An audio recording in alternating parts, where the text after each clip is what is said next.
3,540 meters. That is the distance from which a Canadian sniper team neutralized a target in Iraq in May 2017. The shot took 10 seconds to reach its mark. 10 seconds during which the Earth rotated fractionally on its axis, during which wind speed shifted across 3 distinct atmospheric layers, during which temperature differentials bent the trajectory of a single .50 caliber round through enough variability to miss a human torso by 5 meters in any direction. The round did not miss. The shooter was a member of Joint Task Force 2, Canada's Tier 1 Special Operations Unit. He was lying prone on a rooftop in Mosul. The target was an Islamic State fighter advancing on Iraqi security forces. The distance exceeded the previous world record by nearly 300 meters. It required accounting for the Coriolis effect, the literal spin of the planet beneath the bullet's flight path. The scope used was not a computerized ballistic system with automatic environmental correction. It was a manually adjusted optical device attached to a Macmillan TAC-50 rifle that weighs 11.8 kilograms unloaded. The shot was independently verified by video evidence, GPS data, and ballistic analysis conducted by a multinational coalition task force. It was not a lucky hit. It was not divine intervention. It was the result of mathematical precision, environmental observation, and breath control sustained over a firing sequence that began 4 hours earlier when the team first identified the target and began recording wind patterns, temperature shifts, and barometric pressure changes in a waterproof field notebook. The Americans tasked with observing Canadian sniper operations in Afghanistan between 2006 and 2014 began calling them something else entirely after repeated joint taskings. Not snipers, not marksmen, not operators. Ghosts. Canada maintains one of the smallest professional militaries among NATO member states, approximately 68,000 active personnel as of 2024.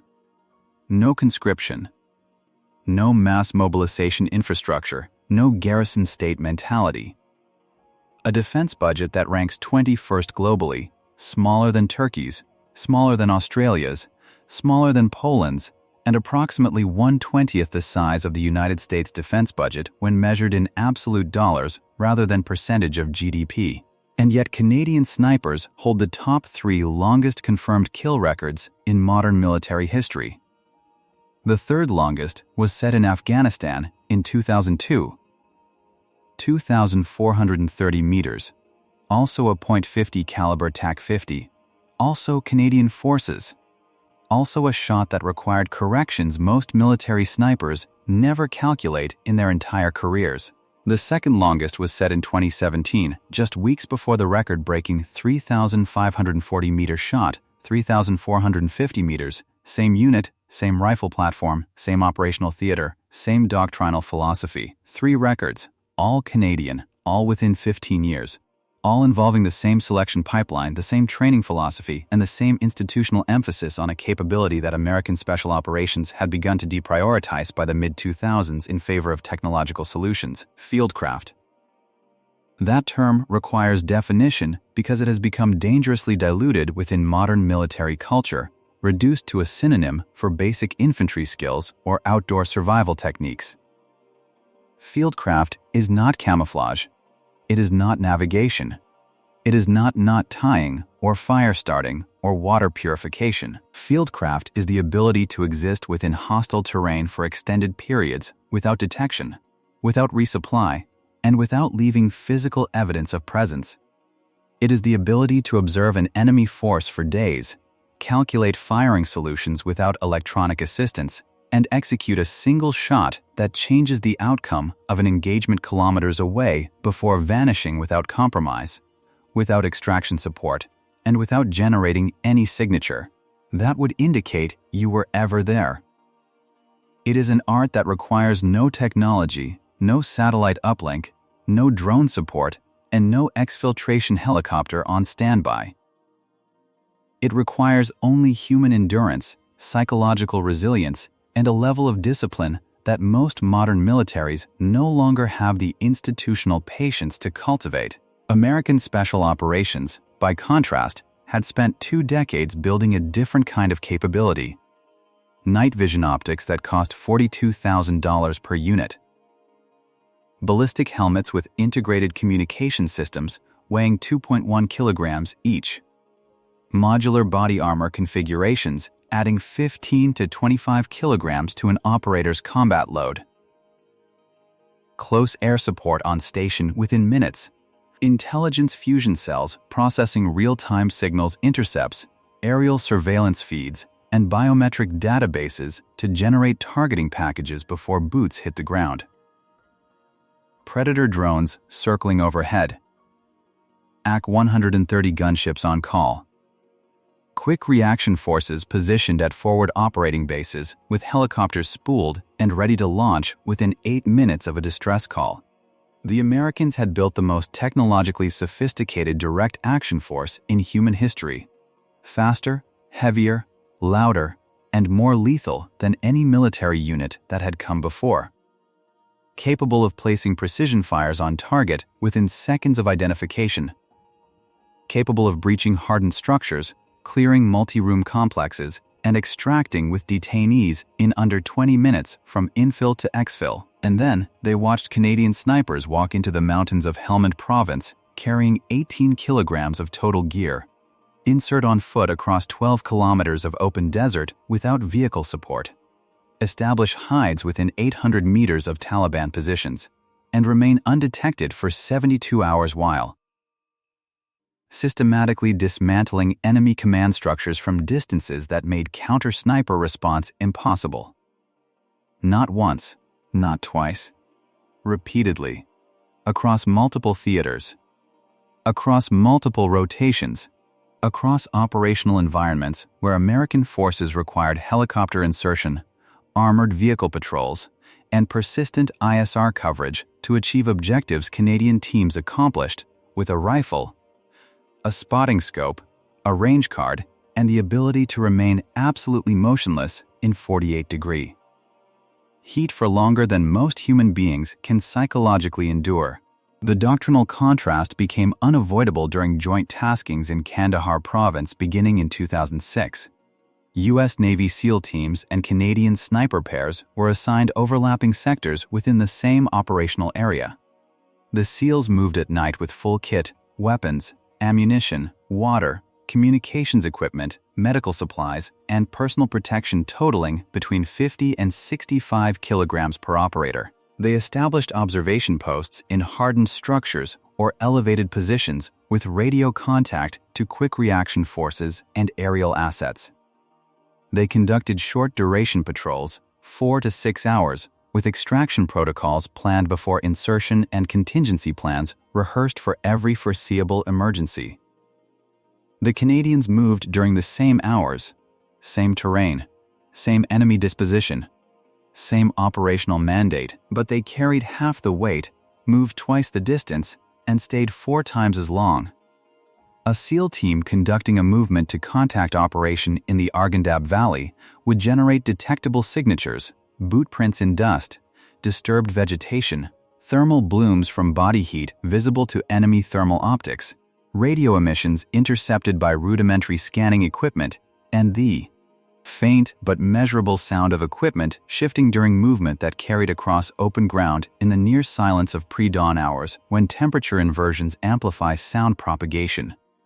A Canadian sniper pair conducting the same movement across the same terrain would vanish, not figuratively, not metaphorically, literally. American forces providing overwatch reported losing visual contact with Canadian teams within 400 meters of departure points despite knowing their exact heading. Despite thermal optics. Despite the teams moving across open ground with minimal cover and no artificial concealment aids beyond what they could scavenge from the immediate environment. The Canadians were not using advanced camouflage systems or next-generation materials. They were using British DPM or Canadian CADPAT, standard issue patterns readily available to any infantry unit. They were not employing electronic countermeasures or signature reduction technology. They carried no jamming equipment, no infrared suppressors beyond basic issue. No thermal dampening garments. What they were employing was something the Americans had spent billions of dollars trying to replicate with technology: the ability to move like prey animals through a landscape where they were being actively hunted. To understand terrain not as an obstacle, but as an ally. And to recognize that the human body generates dozens of detectable signatures that no technology can fully mask, but that training and discipline can minimize to the point of operational invisibility. The training pipeline that produces this capability does not begin with sniper school. It begins with basic reconnaissance qualification, a course Canadian forces borrowed structurally from British selection practices and modified to emphasize endurance over strength, observation over aggression, and patience over speed. Candidates spend 7 weeks learning to navigate without GPS, to observe without binoculars, to estimate range without laser designators, and to remain concealed in positions that offer no natural cover and no technological assistance. The final exercise is a 48-hour solo reconnaissance patrol across 30 kilometers of mixed terrain with no food, no shelter, and no communication device. Candidates must reach 3 designated observation points, record specified information about simulated enemy activity, and return to base without being detected by a hunter force that knows their general route and is actively searching for them using thermal optics, trained tracking dogs. And helicopter overflights. Failure rate, approximately 60%. Those who pass proceed to the Canadian Army Advanced Reconnaissance Course, another 6 weeks that introduces long-range observation, camouflage discipline under extended surveillance, and the psychological components of remaining motionless for durations that begin to approach operational reality. Candidates lie in shallow scrapes, holes they have dug themselves, typically 30 centimeters deep and just wide enough to accommodate their prone bodies, for periods extending from 12 hours to 36 hours, while instructors attempt to locate them from distances as close as 10 meters. The requirement is not merely to avoid detection. The requirement is to avoid detection while maintaining continuous observation of a target area and recording information that will be verified for accuracy after extraction. Candidates who fall asleep fail. Candidates who shift position to relieve cramps fail. Candidates who break discipline to swat insects fail. Candidates who allow their rifle muzzle to protrude beyond the edge of their camouflage fail. The standard is not competence. The standard is perfection under conditions designed to make perfection nearly impossible. From this population, a smaller group is selected for basic sniper training, a 12-week course that introduces marksmanship at extended ranges, ballistic calculation, environmental correction factors, and weapon systems maintenance. This is the first time candidates fire a rifle at distances exceeding 800 meters. The progression is methodical: 300 meters, 500 meters, 700 meters, 900 meters. Each increment adding layers of complexity involving wind estimation, altitude correction, and temperature differentials that affect both the projectile's velocity and the density of the air through which it travels. The mathematics are not computerized. Canadian sniper doctrine deliberately avoids dependence on electronic ballistic calculators, laser rangefinders, and automated environmental sensors. The reasoning is institutional and rooted in operational history. Technology fails. Batteries die. Electronics emit detectable signatures. Screens crack. Moisture infiltrates sealed housings. A sniper who cannot calculate a firing solution using nothing but a notebook, a pencil, and observable environmental data is a sniper who cannot operate independently in denied environments, in extreme weather, or against adversaries sophisticated enough to detect and target electronic emissions. At 1,000 meters, a .308 Winchester round, the standard caliber for most military sniper rifles, drops approximately 8.5 meters below the line of sight and drifts laterally by as much as 2 meters in a 10 km/h crosswind. At 1,500 meters, the same round drops 20 meters and can drift 5 meters or more depending on wind variability across the bullet's flight path, which may encounter different wind speeds and directions at different altitudes as it arcs through its trajectory. These are not theoretical corrections written in manuals and memorized for examinations. These are calculations a sniper must perform in real time, often while lying in a position that restricts movement to the muscles required to control breathing and trigger press, often after hours of physical immobility that degrades fine motor control and cognitive processing. And then there is the Coriolis effect, the phenomenon that becomes relevant only at extreme ranges and is ignored by most military snipers, because most military engagements occur within 800 meters where the deflection is negligible. The Coriolis effect refers to the apparent deflection of a projectile's trajectory caused by the rotation of the Earth beneath it during flight. At 2,000 meters, this deflection is approximately 10 centimeters. At 3,000 meters, it approaches 25 centimeters, enough to cause a complete miss if uncorrected. At 3,540 meters, the deflection exceeds 30 centimeters and varies depending on the shooter's latitude and the direction of fire relative to the Earth's rotational axis. Canadian sniper doctrine teaches this correction as a standard component of firing solutions beyond 1,500 meters. American doctrine, until recently, did not, because American doctrine assumed that engagements beyond 1,500 meters would be conducted with precision-guided munitions delivered by aircraft or artillery rather than individual riflemen lying in the dirt performing calculations that most artillery forward observers never master. The training concludes with a final exercise called the Stalk, a 72-hour field problem in which pairs of students must locate, observe, and engage a series of targets distributed across approximately 40 square kilometers of wilderness while evading a hunter force equipped with thermal optics, dogs, and helicopter support. The students receive no resupply, no extraction, no communication beyond line-of-sight signals with their partner, no support beyond what they can carry on their backs and what they can forage from the environment. The pass rate for the entire pipeline, from initial reconnaissance qualification to graduation as a qualified sniper, approximately 15%. Those who graduate enter regiments that have been producing world-class snipers since the First World War. Canadian snipers in the trenches of the Western Front were feared by German forces specifically because they operated using principles that remain unchanged a century later.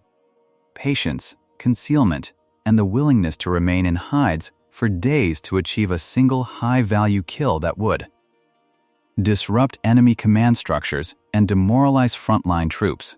Francis Pegamagabo, an Ojibwa soldier from Ontario, is credited with 378 confirmed kills during the First World War, a record that stood for decades and was achieved using iron-sighted rifles in conditions of near-constant artillery bombardment, poison gas attacks, and trench raids that made sustained observation nearly impossible. The institutional memory survived. Unlike American and British forces, which allowed their sniper programs to atrophy during the interwar years and had to rebuild their capabilities from scratch during subsequent conflicts, Canada maintained a continuous training pipeline with unbroken doctrinal continuity. When the wars in Afghanistan and Iraq required long-range precision fire in open terrain against enemies who had learned to disperse and conceal themselves, Canadian snipers arrived with institutional knowledge stretching back 90 years and a training methodology that had been refined across 4 major conflicts. And they arrived with something else, the TAC-50. The Macmillan TAC-50 is a bolt-action anti-material rifle chambered in 50 BMG, a cartridge originally designed for the M2 Browning heavy machine gun in 1921. The round weighs 42 grams, travels at approximately 850 meters per second depending on barrel length and powder load, and carries sufficient kinetic energy to penetrate 25 millimeters of rolled homogeneous armor at 500 meters. It was never intended for anti-personnel use. It was designed to destroy equipment, vehicles, fortifications, and aircraft on the ground. Canadian snipers adapted it for extreme range precision fire because it retained effective lethality and predictable ballistic behavior at distances where smaller calibers lost stability and began to tumble. The rifle itself is not particularly sophisticated by modern standards. It uses a manually operated bolt, a fixed 5-round magazine, and a free-floating barrel that minimizes harmonic distortion during firing. It has no recoil mitigation system beyond a basic muzzle brake, no adjustable stock, no electronic components of any kind. It is, by design, a mechanical instrument optimized for reliability rather than comfort. It weighs 11.8 kilograms empty. Loaded, with scope and bipod, the system approaches 14 kilograms. Carrying it across 10 kilometers of mountainous terrain requires the same endurance as carrying a small child on your back. For hours. In heat. Without water resupply. Without the option to set the weapon down and rest, because mission success depends on arriving at the objective with the weapon immediately ready to fire. This is the weapon system that set 3 world records. In Helmand Province, 2009, a Canadian sniper pair operating with 1st Battalion, Princess Patricia's Canadian Light Infantry, identified a Taliban commander through visual observation alone. No signals intelligence. No informant network. No aerial surveillance. No targeting package delivered by an intelligence fusion cell. They observed enemy movement patterns across 4 days from a hide position located 2,800 meters from the target compound, noted the appearance of a previously unseen individual who received deference from other fighters, and calculated a firing solution based on environmental data they recorded. Manually in a waterproof notebook using a format developed during the Second World War and unchanged since.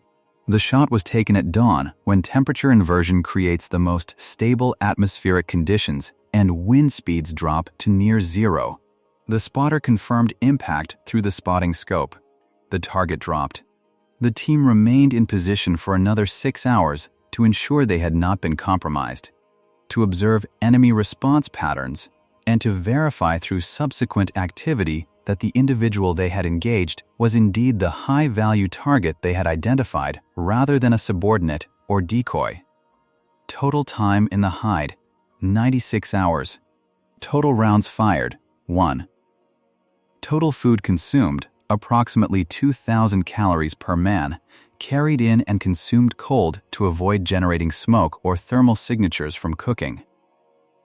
Total water consumed, approximately 8 liters per man, rationed to maintain cognitive function without requiring urination that would compromise the hide. U.S. Marine Corps sniper teams operating in adjacent sectors during the same period averaged hide durations of 18 to 24 hours and expended an average of 4.7 rounds per engagement. The doctrinal difference was not marksmanship.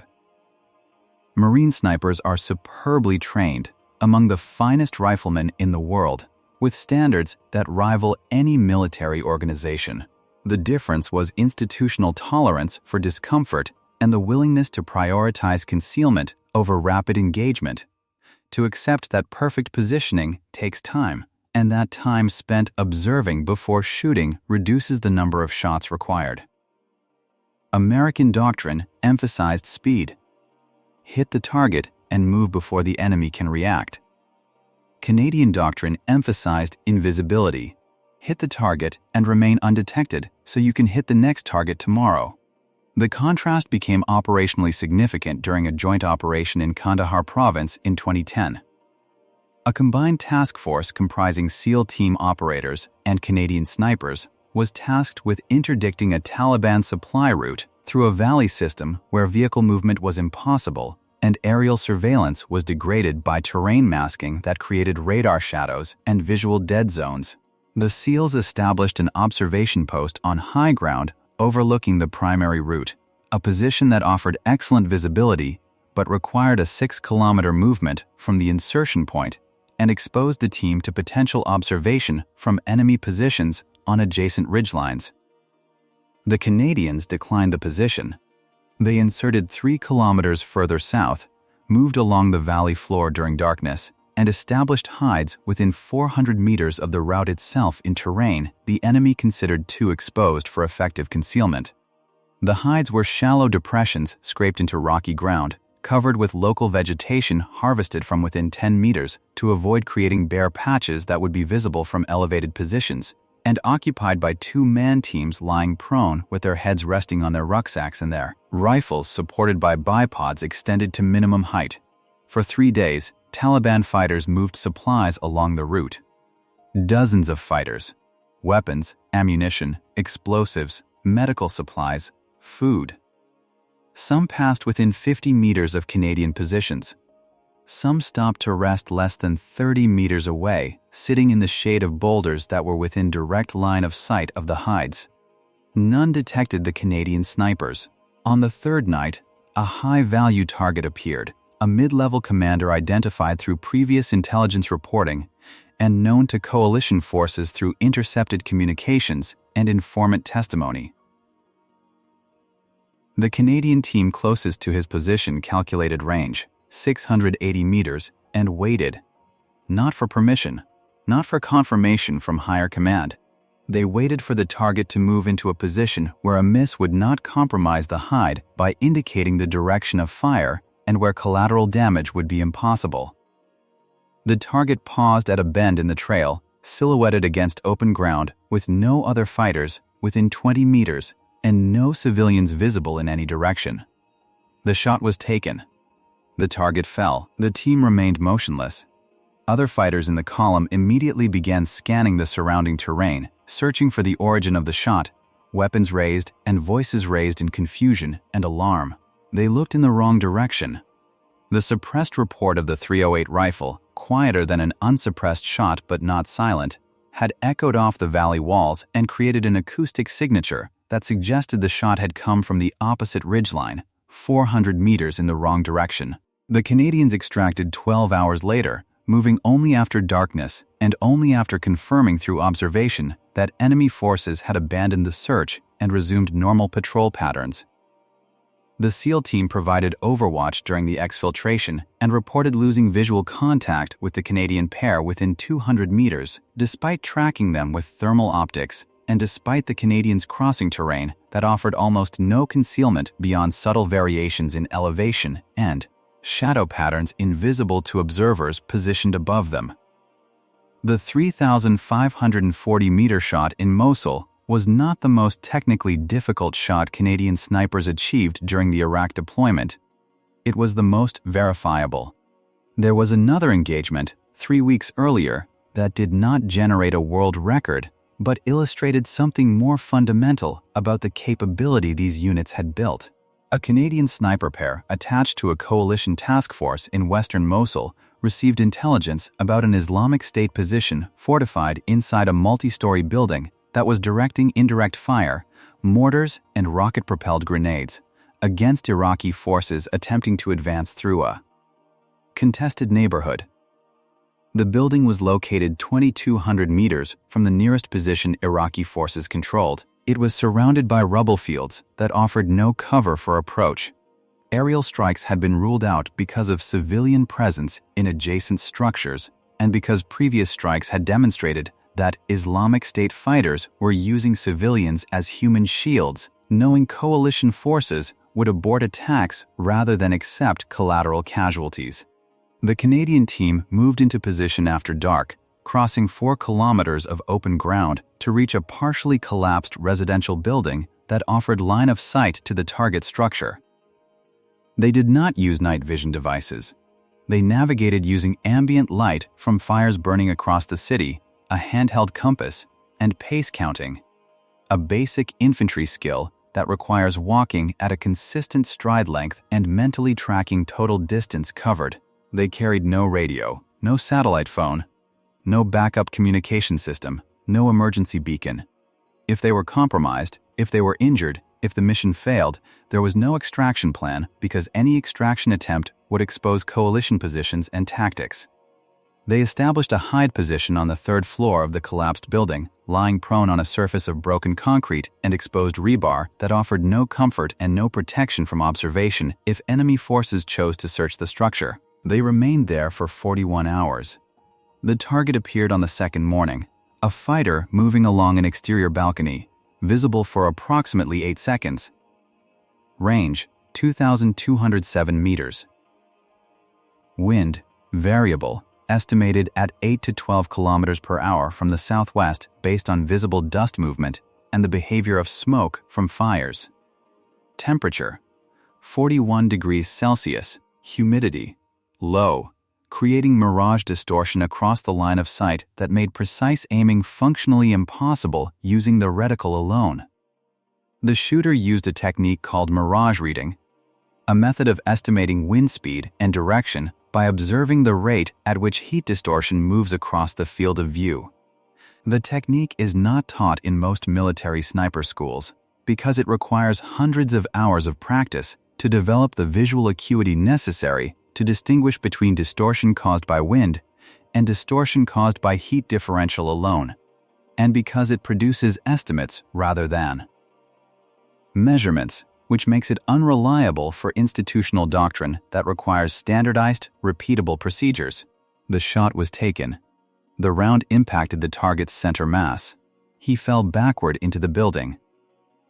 The team observed for another 6 hours, confirming through subsequent enemy radio traffic intercepted by nearby coalition signals units that the fighter had been killed and that Islamic State forces had no indication of where the shot had originated.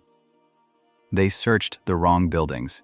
They fired blindly in the wrong directions. They never came within 500 meters of the Canadian position.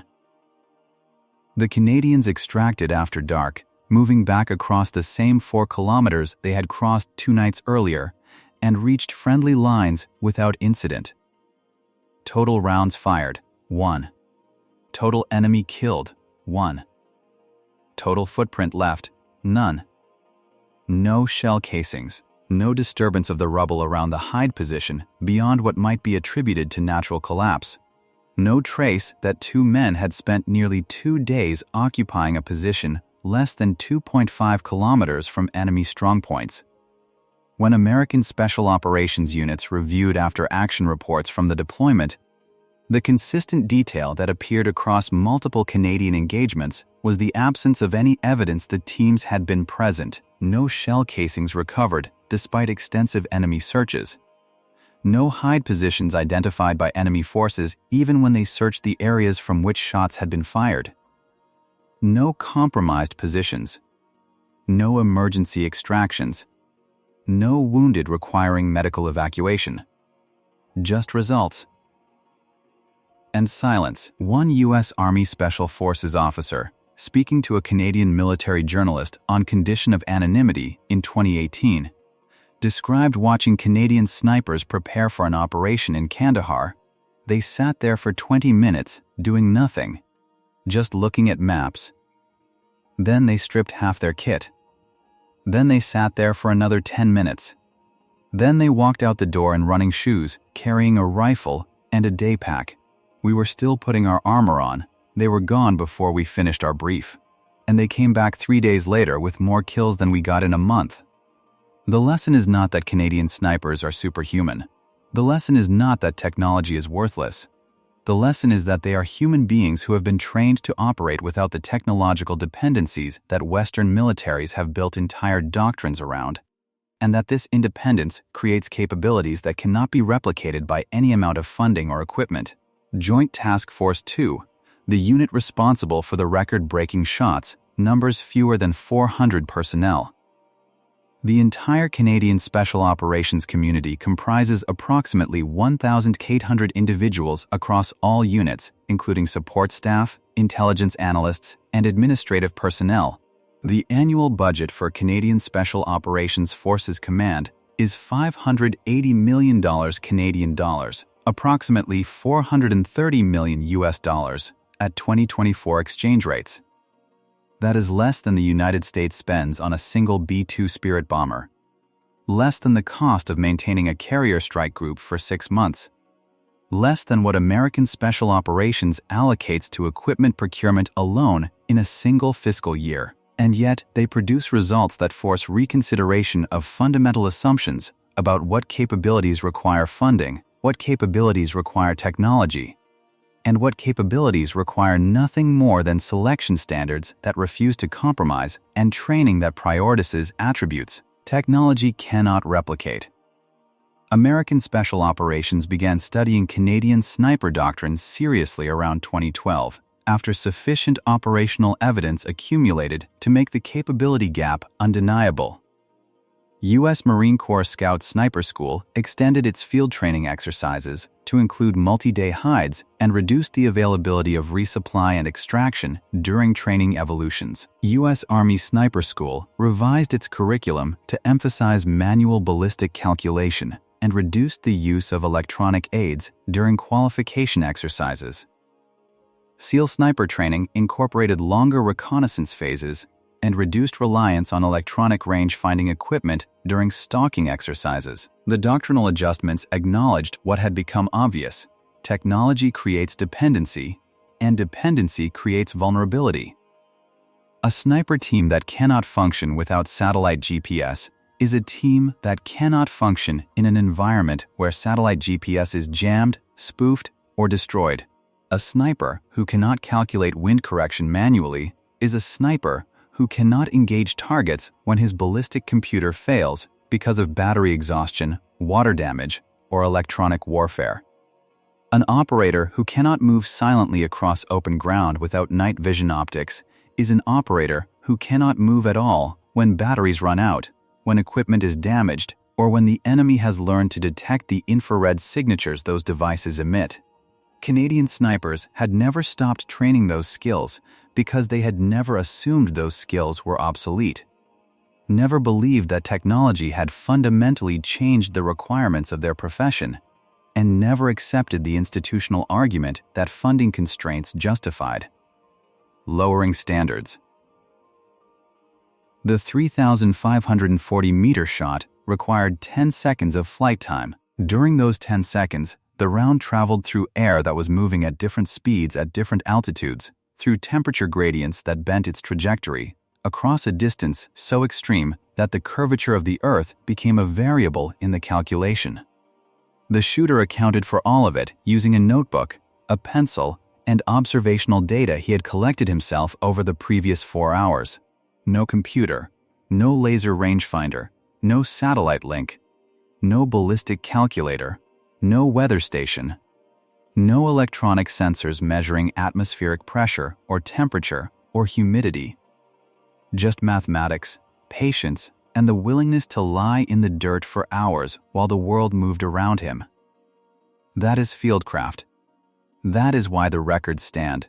And that is why, when American operators watch Canadian snipers walk into hostile terrain carrying half the equipment and achieving twice the effect, they stop calling them snipers. They call them something else, something quieter, something that acknowledges a capability they cannot replicate, no matter how much funding Congress allocates, no matter how sophisticated the optics become, no matter how many satellites are launched. You can spend $42,000 on a helmet with integrated communications and night vision, or you can teach a human being to become invisible using nothing but discipline and dirt. Only one of those options survives contact with an enemy who has learned to see in the dark, who has learned to jam your frequencies, who has learned that the most sophisticated military in history still bleeds when you can find it. The Canadians never needed to be found. They left no footprints.